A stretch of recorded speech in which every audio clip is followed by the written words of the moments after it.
serve as the Attorney General of Duke Student Government. I'm excited to welcome you to this year's DSG Candidate Forum.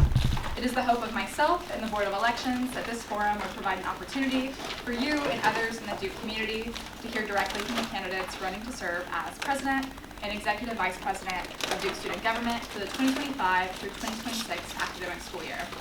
The forum shall last approximately an hour and be divided in half by a 5-minute intermission, during which you can submit any further questions you want our candidates to answer. The questions you submit may be asked in the second half of tonight's forum based on the discretion of myself and the Board of Elections members who are present tonight. At this time, I will now introduce the candidates in alphabetical order by first name. Our first candidate is Dylan Cawley, who is the sole candidate running for Executive Vice President of DSG. Dylan is a junior. Dylan is a junior studying public policy and environmental science from Long Valley, New Jersey.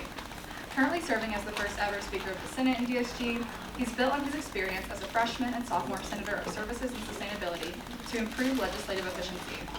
Specifically, he's overseen Senate staff and the 5 Senate committees through a legislative session defined by time-efficient meetings with faster student funding turnaround and improved project monitoring. Building on these improvements, he aims to redesign DSG communications, better support programming opportunities within DSG, and overhaul internal accountability and mentorship systems. On campus, Dylan is a cadet in Air Force ROTC, the Vice President of the Undergraduate Environmental Union, a Duke Climate Scholar, and the former Director of Finance and Operations for the Duke Partnership for Service. He aims to spend his last year at Duke improving the student experience for generations of students to come. Our next candidate is Caitlin Kai, who is one of 2 candidates running for President of DSG. Caitlin is a junior Robertson Scholar from Scottsdale, Arizona, studying a Program 2 major focused on social and public trust in the digital age. During her 3 years in DSG, she served as the Vice President of Durham and Community Affairs, co-chair of Democracy Day, and undergraduate representative to various Trinity committees. She's also a dancer on Defining Movement, reporter with Ninth Street Journal, and Duke Presidential Ambassador. She's running for DSG President because she wants to leave Duke better than she found it by cutting costs for students, supporting social life, increasing communication, and empowering student groups. Her tenure would be defined by transparency, advocacy, and practicality, and utilizing her experience with administrators and diverse communities across campus. Our final candidate tonight is Tara Singh, who is one of 2 candidates running for President of DSG. Tara is a junior majoring in cultural anthropology from Louisville, Kentucky. At Duke, she has worked in DSG for 2 years, serving as this year's Vice President of Campus Life. In her role, she created 3 airport transit shuttles, made the Central Campus 10, and expanded game day learning hours. Aside from DSG, her involvements include Co-Main Quad Council, where she has led creative programming and advocated for change within the Quadex system. She is running for president because she is relentlessly focused on quality of life improvements for the Duke student body and boasts a proven track record of concrete change. Tara hopes to re-energize social life on campus and continue to lead grounded project work that serves the entire Duke student body. Tara's role will be characterized by visibility, authenticity, and efficiency. She promises to always put students first. Please join me in showing support for our lovely candidates tonight. Now, as DSG Attorney General, I will go over the rules of order for tonight's forum. We will begin with a 1-minute opening statement from each candidate. The candidates will rotate in speaking order throughout the forum, with Dylan answering first as he is the sole EVP candidate speaking tonight. After the opening statements are shared, I will ask a series of questions, after which each candidate has up to 2 minutes to respond. The specific subject and content of these questions was chosen by myself in consultation with the Board of Elections and DSG advisor. These questions have been kept strictly confidential. We will break for a 5-minute intermission halfway through tonight's forum before coming back together to ask the remaining questions formulated by the audience members. After all questions have been asked, each candidate has the opportunity to make a 1-minute closing statement. As a reminder, a recording of this forum will be made available to the general student body in the coming days. Now, let me begin our conversation by welcoming our candidates to share their opening statements. Dylan, the floor is yours. Okay, perfect. Hey everybody, thank you so much for coming. As someone who's been involved in student government for a couple of years, it's really great to see the turnout. My name is Dylan, I'm a junior studying public policy. You heard a very debatably extensive bio, but basically I'm looking to spend my last year here as the Executive Vice President of Duke Student Government. The role right now, as defined, does a lot of the internal operational stuff. So most of the work that most of the student body doesn't see, but is essential for an effective governing structure. So they oversee the ops team, communication, as well as a lot of the logistics when it comes to Senate operations. If you have any questions about that or expectations about how the role can change, I'd love to hear your feedback. So at any point tonight, feel free to direct questions towards me or hit me up after the debate with any ideas for internal reform. It's also important to contextualize that all of my ideas for programming and project work will be in tandem for whoever's selected as president. But regardless, I'm really excited to get to work next year, make DSG that much better during session 32. Thank you, Dylan. Hi, my name is Caitlin Kai, and I'm running to be your next Duke Student Government President. I'm going to try and be a transparent, practical advocate for students by doing 4 different things. And a lot of this is going to be what Chloe said, because I am nothing if not consistent. So first, I want to empower student groups. Second, increase communication. Third, cut costs for students. And fourth, bring social life back to campus, including Greek life and SLGs. Duke has been the best experience of my life, and I think every single Duke student deserves to have the opportunity to have the best 4 years of their life. Student government exists to serve the student body, and I'm here to serve you all, so thank you all for coming. Thank you, Caitlin. Tara. Hey y'all, my name is Tara Singh. I'm running to be your DSG president because I want to make your lives easier and more enjoyable. When I started in DSG, I remember having a senator tell me that student government wasn't meant to be productive at all. And I remember asking him, why not? Y'all, Ubers to the airport are $80. So this year I institutionalized airport transportation so that we can all get home easier and save money while doing it. In addition, I remember, being a freshman and rationing my food points because I was so worried I'd starve. This year, we worked to improve equivalency for freshmen across campus. And I keenly remember being anxious when my friends take 40-minute bus rides to places off campus. So we helped create the Central Campus tent so we can all party safely together. I promise that if you elect me, I will continue that legacy of service and I won't stop working for you. Thank you all for sharing. Now that we've finished the opening statements, let us move on to our questions. Starting with Dylan and then moving to Tara and Caitlin. The question is this. Over the last 3 years at Duke, in what student community or project have you made the biggest impact? How would this experience influence your leadership as DSG president or executive vice president? Each of you have 2 minutes to respond. Dylan, whenever you're ready. I'm actually grateful that we're starting this conversation with, talking about impact over a couple of years. One of the experiences that I spoke about while I was being interviewed for this role was during my sophomore year, I was the director of finance and operations for the Duke Partnership for Service Fellowship. But what that actually meant is I was going to SOFC every week, doing a bunch of reimbursements, and getting to know the big scary monster that was student financing. For Duke Student Government, we meet every week, but I think a lot of the time, the most direct way that we impact the lives of students is by approving their funding requests. So as speaker, that's a lot of work that I'm engaged with, and hopefully that's work that I'll continue to engage with as EVP.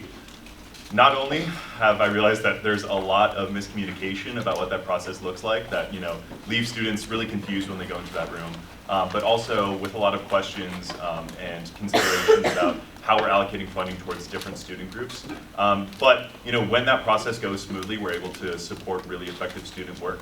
And I think one of my proudest accomplishments was, managing that 5-figure budget over roughly a year, but getting students off campus, subsidizing transportation for students to give back to the larger community.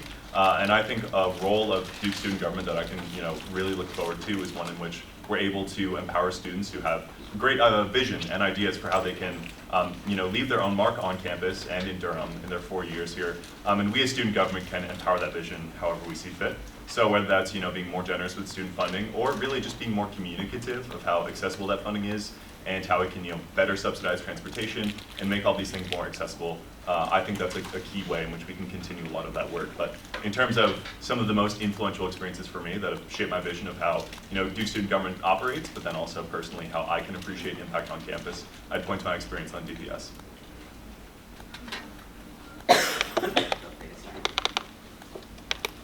Yeah, so when I started at Duke, I was really blessed to exist in the Blackwell House Council space right when Quad X was becoming a thing. And I was able to move into Cohen Quad Council presidency for the past 2 years. That experience programming and doing logistics and event planning is something that I carry very dearly to me. I think that logistics and event planning and project planning is so critical to everything that we do at Duke. My experience in community building and experience building under Quad X and as Cohen Quad president taught me the values of both authenticity and also creativity and adaptability. Because y'all know, like, sometimes programming is hard, sometimes things go wrong, you don't know what to do. And so I think the role really taught me how to be adaptable when it comes to things not going your way. And I've carried that into my DSG positions as both cabinet director for Quad X and VP of Campus Life this year. A real big focus this year was being able to make tangible change that students can see. I always tell my senators that I want them to be visible on campus. I want them to do project work that matters. I want them to do things that people can see. So this year, something huge was our airport transit initiative, which you all will get sick of hearing me talk about.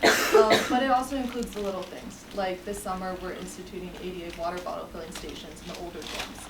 And it's other things like expanding game day parking, so you all aren't getting tickets when it's game day, and so you have 24 hours to do that. And so I think my experience in Cohen Quad Council, that adaptability, the creativity, and the realization that we need to implement actual change and visible change is something I bring to my DSG roles as well.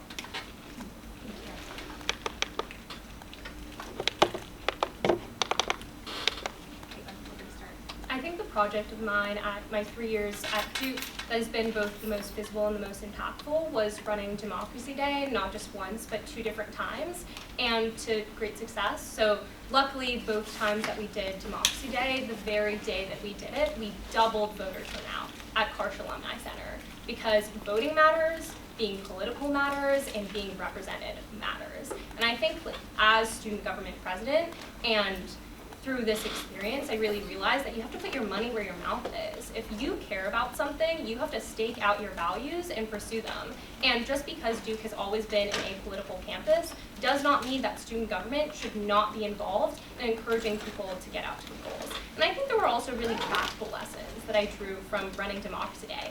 It involved a huge array of campus stakeholders, from graduate and professional student government, to the Duke Centennial Commission, to student groups like the A Cappella Council, and to the Dance Council, and even Duke Athletics, Polis, American Grand Strategy, and the Center for Durham and Community Affairs. There were so many people that we convened together to pull off the massive event that was Democracy Day. And the second time that we ran Democracy Day, which was even bigger than the first, we actually cut costs. I not only just want to be a president who lives and speaks my values and speaks the values of the student body, but also somebody who does so fiscally responsibly. We're heading into a time where higher education is under attack, and we need a student body president who's willing to, 1, make the hard decisions and make the practical decisions, but 2, also stand by the values that other people may not want Duke to show up as and may not want Duke student government to show up as. So I think my experience with Democracy Day really helped me become a more principled leader and also a more effective one. And I bring that to the student body president. Thank you all for sharing. Let us move on to our next question. Starting again with Dylan. What area of Duke do you believe is the most in need of improvement? And how would you mobilize Duke student government to change it? Dylan, whenever you're ready. Yeah, no, totally ready to tackle this one. It's a loaded question, and I think I'd want to start with the context that Duke student government, oftentimes works with admin, but in many ways that's only in the circumstances where admin will reach out. And so I think one of the most important work that DSG does is making admin know that student voices and perspectives are there and worthwhile to be recognized, even when they don't want to bring students into the conversation. I think for me, when I think about being in student government in the year 2025 and what being in student government next year could look like, I think chief among all those concerns is just the anxiousness that I think most people are realizing exists on this campus now. We've already encountered this a lot in this legislative session, session 31. That could be for a variety of reasons. I'm a little bit biased. I care deeply about a lot of environmental orgs. And like seeing that programming show up a lot of the times and like more fundraising requests for disaster vigils and a lot of anxiousness there. That was really sad and heartbreaking to see at the fall. And unfortunately, things have kind of only continued to really weigh on students since then. A lot of different political anxieties coming to the surface that internally has really influenced a lot of the work that members of Duke student government have the capacity to address. And so sometimes that means that elected DSG representatives are really just making sure that students feel like they're having their needs listened to. And I want to prioritize that. I personally think that that's really important work. Let alone making sure that those students' voices are being communicated to admin. Key example of this is when ICE was coming to the career fair, and there's so much nervousness being communicated with members of exec. And a key priority there was just making sure that it didn't feel like an echo chamber, like voices were being fed to members of exec that weren't really being disseminated to admin. So I think in the context of all the threats to higher education right now, and a lot of the expressions of democracy, Duke student government has a real responsibility to its constituents to make sure that students, those who are nervous for whatever reason that might be in their place on campus, are reassured continuously.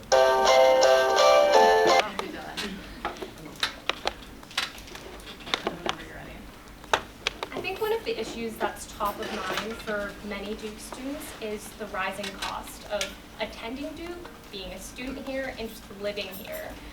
Because not only has tuition gone up to over $90,000, or at least tuition and room and board costs, but we're also going into a time of fiscal austerity, which means they're going to start attempting to cut the funding that we get through housing and residential life, through SOFC and the student activities fee, through the multicultural fund, in the center in BC. And I think it's really necessary for the next student body president to be aware of the constraints of the political and higher education environment that we're operating in, and really come down and defend the practical, everyday, bread and butter issues, to use the political term, that matter to Duke students, which is how much it costs to be a Duke student and how much it costs to live here as a Duke student.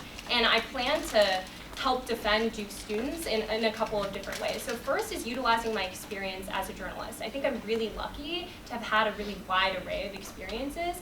And as a journalist for 9th Street, I've reported on Durham. And for one of my projects, I called out the city of Durham, so much so that they sent me a memo demanding corrections on my article. And they said, oh, because of your article, we are now actually going to recontact the contractors for this infrastructure problem and fix over $700,000 of mismanaged money. And that's the kind of spirit that I'm going to bring to Duke student government. I'm willing to publicly call out administration. When I was on Duke student government executive board, it's important to be in partnership with administrators, but it's also important to hold them accountable. And I think during this time when unfortunately administrators are going to have to make those hard decisions, I'm ready to use public pressure in my position as a student body president to defend Duke students, in addition to advocating for practical solutions like publishing budget breakdowns and increasing fundraising.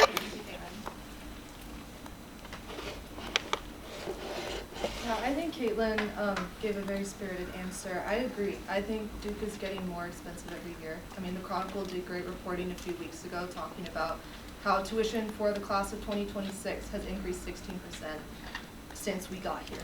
That's crazy to me.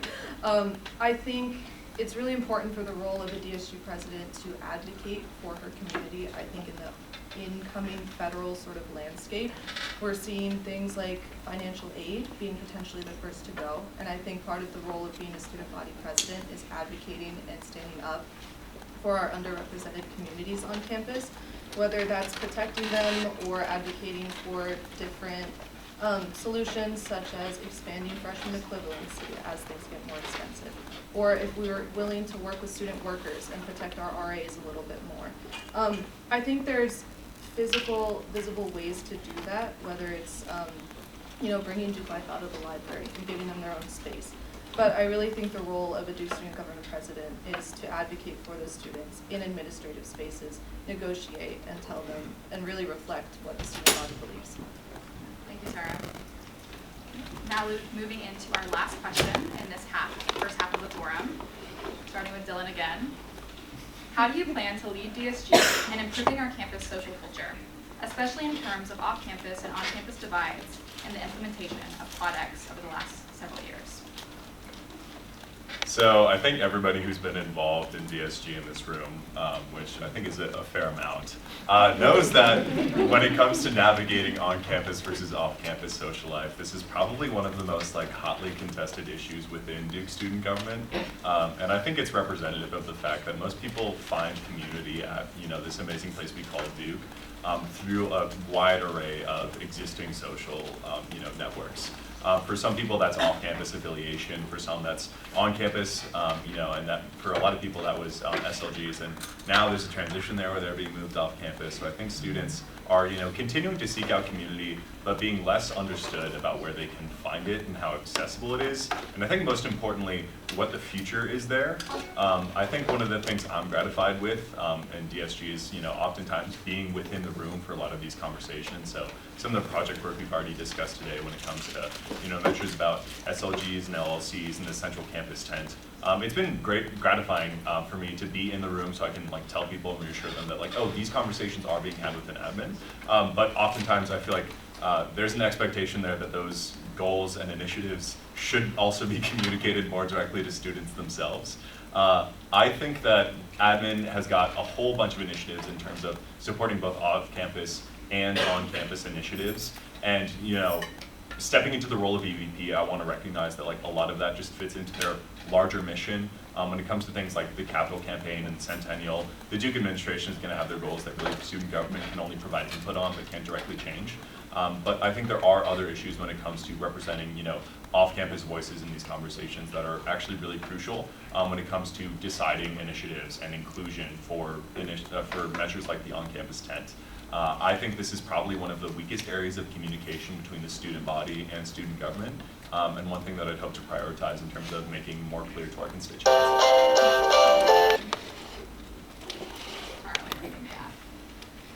So I think a large part of our platform is this idea of rebuilding trust with disaffiliated organizations and with selected living groups on campus. Last semester, Cohen Quad actually threw am I allowed to say darty? Okay. We actually threw a darty on campus, and we invited a couple disaffiliated groups. One was SLG, one was a fraternity. And it was sort of a pilot of how to see what it would look like for the nascent Quad X system to work with disaffiliated groups. And it was a success, in my opinion. But I think we are struggling with a sort of reckoning of social life on this campus because with the advent of central campus tents, we're also getting things like house parties still happening.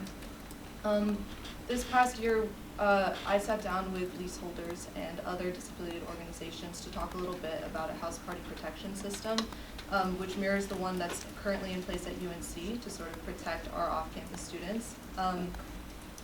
I think it's really important to rebuild trust with these orgs and these students because, as Dylan said, a lot of students are affiliated with these disaffiliated orgs, with SLGs. And right now it feels as if we can't be both Duke students and a member of Meyer Court. I can't be a Duke student and a member of Pike. I think it's really important to sort of unify those identities together to let all students know that yes, you're a Duke student, but you can also hold these other identities, and that's okay, and Duke has your back. Thank you, Tara. All right, Caitlin, whenever you're ready. Okay. I think the way that I would like to approach social life on campus as Duke student body president is the both and approach. Just like Tara was saying, and everything she said made me so excited, that you should be able to have both, and Quad X should not be trying to crowd out your existing affiliations. Whether that's to an off-campus organization or an on-campus organization. Like Quad X should be partnering with already existing student groups and disaffiliated student groups. And I believe that HRL and Quad X should be setting aside funding to do these joint events specifically. When I ran Democracy Day, I actually got every single Quad Council $300 from the QuadX pool in order to commit to joint initiatives with Durham service partners. And that's exactly the kind of partnership that I would have as student body president in trying to bring social life back to campus. And let's face it, I don't think any of us are losing our off-campus affiliations anytime soon. So we should be attempting to bring Greek life and SLGs back to campus because they're student groups, they deserve to be protected. The initiative that Tara was referring to was based on Party Safe at UNC, which I actually brought up to Duke Student Government during my tenure. I was also part of the student government board that brought Central Campus to the forefront as a place for students to have social life. And I was the one who was working with Durham police to try and get them off students' backs. And that's a fail-safe in the meantime as we attempt to bring student groups back to campus, but they don't have legal protections the same way when they're out in Durham as they do on campus, and people deserve to party safe. People deserve to have active social life on campus. If you walk around on West Campus on a Friday night, it should not be as quiet as it is. So I want students to feel like they're safe on campus, to feel like they're welcome on campus. I want students who are affiliated, independent, Greek, SLG, business fraternity, a cappella group to all have a campus space that's for them and inclusive for them. Thank you all. And with that being said, we are now halfway through tonight's presidential forum. We will now break for a 5-minute intermission. If you haven't already, please grab a box of food. And you can also use this time to submit a question to be asked of our candidates in the second half of the discussion. We have spots for 2 questions, so please. So you guys ready? Yeah. Great job so far.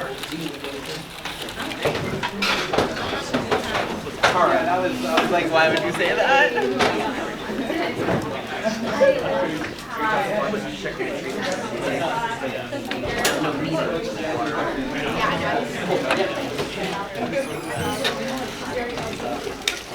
Dylan. I like chuck and try. Which one?